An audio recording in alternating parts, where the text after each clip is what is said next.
Votre grand-mère est probablement assez petite.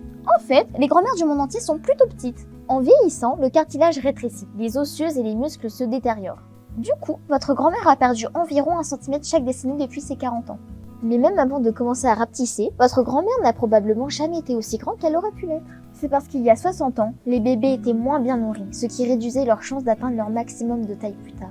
Il y a beaucoup de raisons qui expliquent pourquoi les bébés n'étaient pas parfaitement bien nourris. Déjà à cette époque-là, il y avait bien plus de gens que maintenant qui manquaient de nourriture, voire même qui souffraient de famine.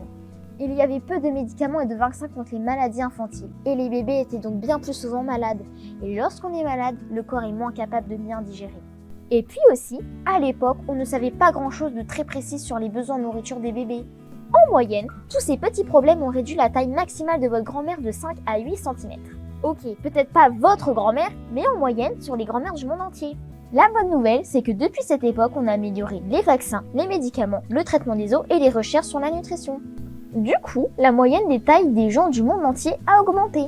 Et pour certains pays, l'augmentation est énorme. En Corée, les hommes sont en moyenne 15 cm plus grands de nos jours qu'en 1900. Et les femmes sont en moyenne 20 cm plus grandes. Ce n'est pas juste une question de taille en fait.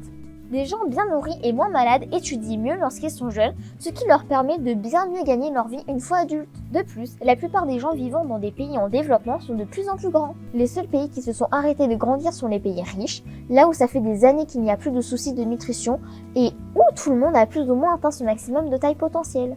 Il y a également des pays très pauvres où la famine et les maladies sont toujours présentes. Dans ces pays, il y a toujours des progrès de taille à faire.